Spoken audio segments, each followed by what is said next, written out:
Hi, everybody. Brandon Steele here from Loop Press with Congresswoman Carol Miller from the First District, and you should know, I fought really hard for you to get called the First District. I mean that was something that when we did redistricting, that I wanted to make sure that the Southern District was the First District. So I'm proud of the Southern District. I'm glad you did that. Went from 3 to 1. Yes, we went from 3 to 1, and of course we're in an election year here.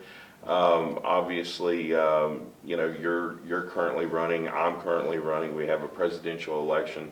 There's a lot of things going on the national scene, and of course, you sit on the House Ways and Means Committee, which is one of the oldest committees. Deals a lot with spending and a lot with taxation.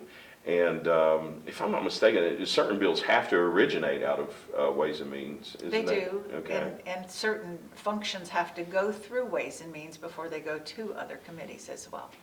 Okay. So talking about your work on Ways and Means, we know that next year there's an expiring tax credits coming up in 2025, and should the election go in favor of Republicans, you're going to be in a really good spot to take a look at those energy tax credits and make sure that, domestic energy production is going to be a priority over foreign. And, can you tell us a little bit about that?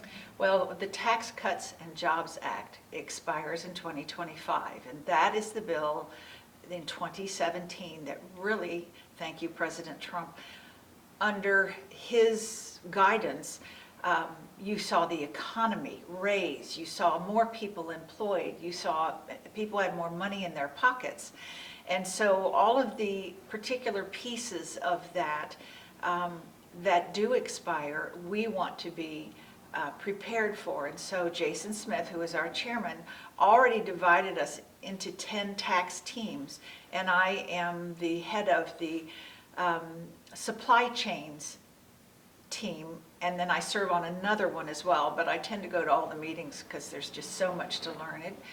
It was years worth of work that was compiled into that bill. And so I'm dealing with things like the corporate rate and how when we dropped it, we became competitive, and things weren't offshoring anymore. The businesses were coming back because they were able to make the profit, to be successful. It's things even, Grandpa's farm, inheritance. There are just so many different pieces, but you mentioned the energy credits, and I am hearing from everybody in energy. My schedule with people coming in worried about those tax credits, and of course, I do not want China to be able to use those tax credits. And under the Biden administration, they let it roll. We want our money, our tax money, here in the United States and not going to China. And so we need to become energy independent again. We need to use, of course, West Virginia. I mean, we are the energy state. And so for us to be able to succeed and do what we do well, which always leads into one of your great interests that you've been so involved in with the nuclear power. But, with gas, we're oil-rich gas, coal, we have more water, and now that you've made it possible to be able to do nuclear energy, the hydrogen, all of the different things that we're doing in West Virginia, it's amazing. It truly is, and it's so important for our economy of a country as well as our state, because I always go back to bad policy does bad things, and I think of 2008 and what our state had to endure and work through. Yes, and I think a lot of people are coming around to the idea that West Virginia is not just a coal state, but it is the battery of the East Coast. Well said. That's the way I like to call it. It's the battery of the East Coast, whether that's getting fired by coal or it's getting fired by oil and gas, which what broke up my heart is you sit here and you have all this oil and gas sitting in northern West Virginia, and there's tankers off the coast of New York City pumping Russian gas into New York. It's disgusting. Like, you guys could have built a pipeline that is literally to West Virginia. Well, we did get that pipeline. Yes, We yes, worked absolutely. really hard on it from the House side to make sure that was included and that it did pass. So Yes. that was a real bonus that I had my hand in as well. You know, and we think about the West Virginian, you know, themselves, you know, the people that you represent, you know, down here in the coal fields.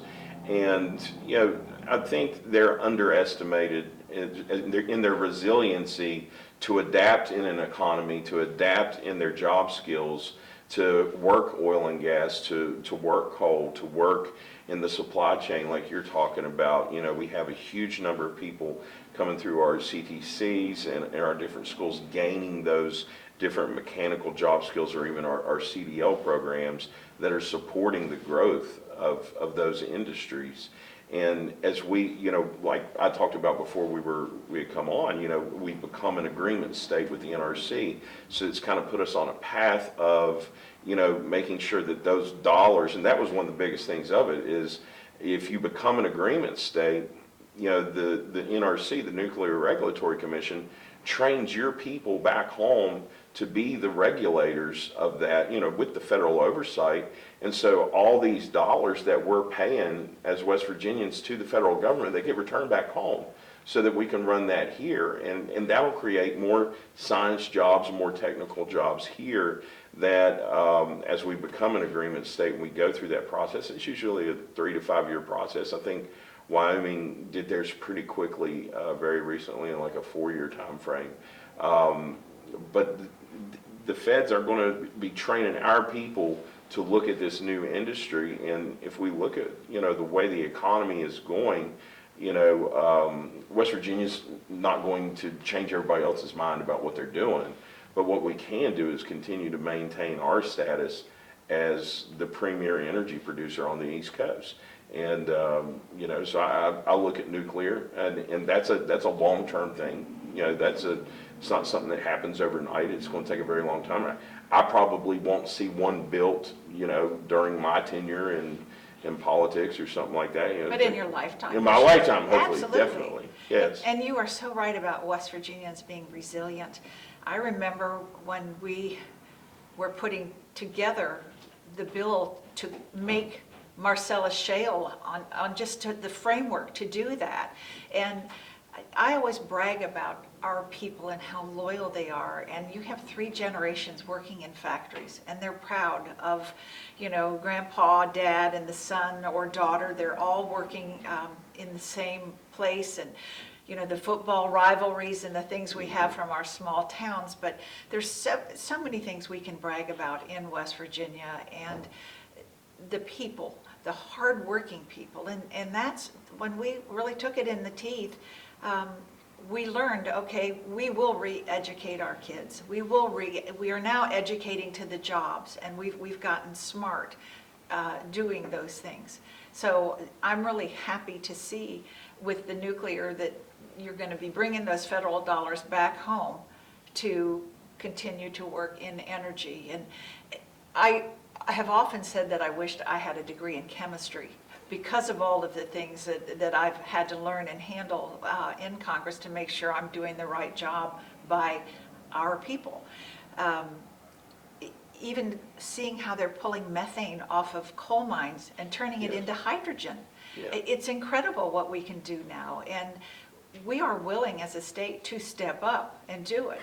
And, you know, we've got so many possibilities here. So I'm just really thrilled that you all were able to do that. And that's where I think my experience in the State House and still having the strong ties to the people, you know, you can text me or call me at any time about any issue that's coming, and as well as letting me know what you're doing, and vice versa.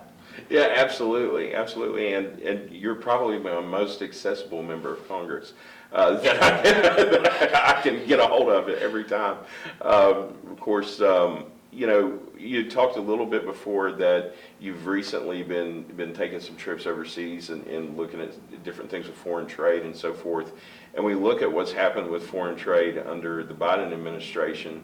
And I hear what President Trump, you know, is talking about with his ideas with foreign trade and so forth.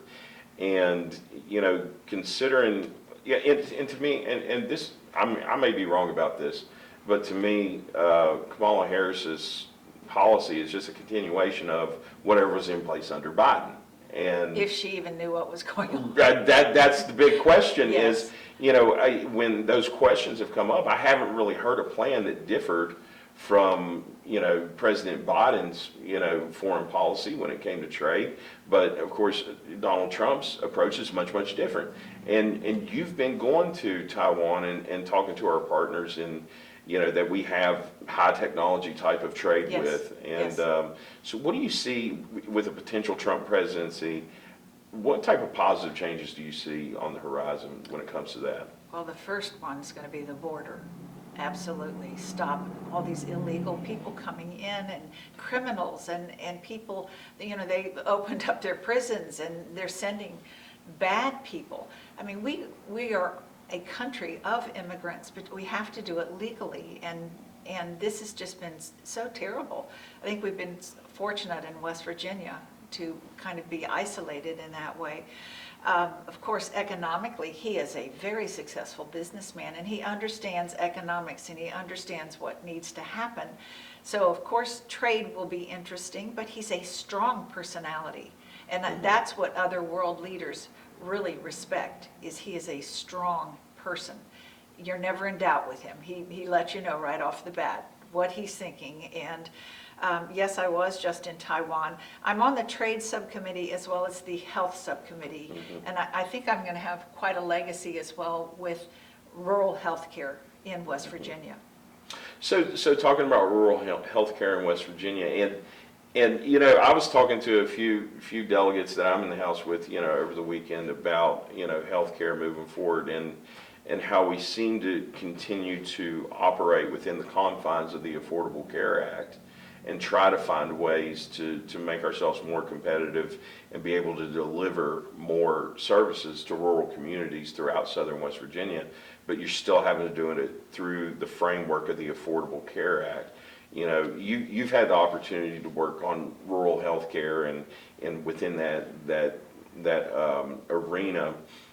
Are there things that we can change with the Affordable Care Act as the way that it stood before that can make health care delivery more available here in southern West Virginia?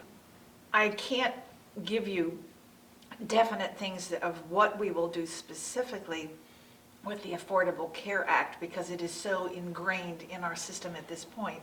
But I can tell you that I've done a lot of work on kidney disease because West Virginia and other rural and poorer states really, really struggle. I mean, we have the most diabetes, we have kidney problems. So I've done a lot of things on end-stage renal disease as well as childhood kidney disease. And that one really shocked me at how many children actually have problems with their kidneys. And there are other things that we have put through in bills that I've done. For instance, if grandma falls out of bed, you call 911 and the EMTs come out, well, they have to take you to the hospital and admit you in order to get paid for their services when really they are so well trained that they can actually put a Band-Aid on her head, or if she was having an insulin issue, they could take care of her, treat her in place, put her back in bed, and still get paid for their services. So that's another thing that I've had my hand in to make sure that we can actually take care of our people and not have to drag them to the ER and then wait in line and tie up a bed when it's an issue that can be dealt with right there on the spot. So those are some of the things that I've been involved with just recently.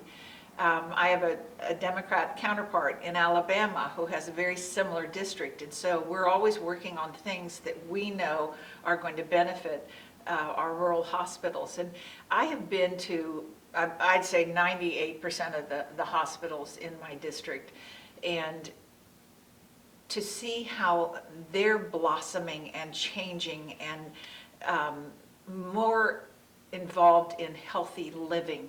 Mm-hmm. And some of the programs they do, Roane County just popped into my head, but what they do and how the elderly, they have aerobics classes, and they have water aerobics classes, and they have nutrition classes. And I've been all over Southern and, Williamson and just different places to see what's going on there. And Williamson's someplace to brag about. I mean, I just, I love Southern West Virginia and the people, and we try so hard. And I always tell them about McDowell County and how bad policy, what it did to that proud county, and the people had to move to get to work, and how we're just reinventing ourselves and trying our best to move forward. And it goes right back to our energy, how we can do what we do well, and how we've been able to expand what we're doing. So, I'm excited going into this next session with President Trump. All y'all, make sure you vote, and tell your cousins that live somewhere else to make sure that they vote, because Yes. we need to have a strong majority in the House, the Senate, and the White House to pull back from all of this dreadful overspending, the $7 trillion that's gone on during the Biden administration. And, we have to have that man in the White House who comprehends our economy and comprehends our world and how they view us, and bring our pride back home. And it's just so important that we get President Trump in the White House. Absolutely. We just came out of a special session where probably one of the biggest arguments that we had was over a 5% or 2% Right. Income tax cut here on state income tax. And of course, you weren't there, but a lot of your colleagues that you would remember were still there. Eric Householder, Amy Summers, and Doc Ellington, and all these folks. And I was just listening to these people going back and forth. And of course, I have to hit my button. And I said, what a wonderful problem to have. Exactly. What a wonderful problem to have. I said, when the majority took over, we were facing a 2014. $500 million. That's what you were looking at, $500 million deficit. And we, particularly with the teachers, Yes. and all of those issues, and how are we going to pay, and what are we going to do, and I'm sorry that I missed you all being so flush, but when I made the move, a lot better my conversations. goodness, much better Yeah. conversations, because it was so tough trying to just dig through to, where can we pull this and how can we do that? And now, you're right, what a problem to have, whether it's 2% or 5%. But you always have to look ahead and make sure that you've got that rainy day fund full, and that you've crossed all your T's and dotted your I's. Well, and that's what I kind of said, on the floor, is it was the hard work and tough decisions that you guys made in 2015 that gave us the ability to do all these great things that we're able to do now, of being able to cut taxes and increase people's pay at the same time. Yes. And if we can, just go back and apply those principles that you guys had late nights trying to apply those principles to overturn 84 years of Democrat rule that put us in a position of constant deficit, deficit spending and things like that, that now you look on the national stage and what the Biden administration has done within 4 years. And it's like, those same tools that you used back then are what you're going to have to use in 2025. You do the same thing as 2015. That's right. And you're in the place on ways and means to make that happen. And that's why it's important that we have a larger majority to make sure that we can do it, because you've got to have the numbers to make it happen. And we're going to have a lot of late nights in Ways and Means with the Tax Cuts and Jobs Act, and the work that has to go into it. And we're meeting with people every week at 8 o'clock. We're having meetings, so I'm doing that at least on 2 mornings, just people talking taxes. And I'm a firm believer that you're only as smart as all the people you know. So the more of those meetings that I can go to on what we're doing internationally as well. I mean, it all fits together. And so you've got to have that good conservative Republican knowledge moving forward to make sure, because it sure worked in 2017, 18. Absolutely. Yeah. Absolutely did. We saw some of the biggest economic growth, of our lifetimes, right during, that span of time. And, well, early voting actually started today. I didn't realize My that until husband's, this morning. yeah, because I'm going to go vote this morning.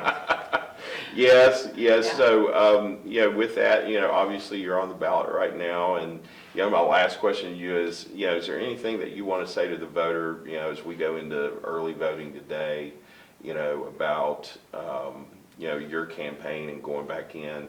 The interesting thing is I'm going back in for my 4th term as well. And, Yeah. of course, it's interesting that, you left about when I showed up. And like I said, I got to enjoy the benefits of those tough days that you guys went through years before, during the initial changeover. But now it's, we're looking at super majority, probably 92 or 93 in the House. I cannot even comprehend it at It- all, because there were 27 of us. There were 7 Republicans that went through, came through that year, and gosh, Woody Ireland, and I mean, Yes. there's just so many great people. Darrell Coles is still around. Yes. It was an interesting thing, and of course, I think I was the only girl then, too, as a matter of fact, in that class, because I was the only Republican woman elected in the 2018 Oh, wow. election. There were 40 Democrat women and Carol. Oh, wow. Yeah. Oh, my goodness. So, I was in with a bunch of men, and the only thing I didn't want to do was the cigar thing. Yes, That's understandable. But I'm looking forward to what's going to go on this next year. But we have to have the majority. We've got to do the right things to make our economy humming, and the energy is just, it's ripe for plucking. Yes, it does seem that energy production is going to be, at least for the foreseeable future, I mean, you talked about the deficit, but on top of that is, our economy is forming itself into something that seems to be going to consume far more electricity than it did in the past, Absolutely. And, we're not going to change the makeup of that. But what we can be as West Virginia is the leader in fueling that. And I firmly believe that. And we need to use common sense.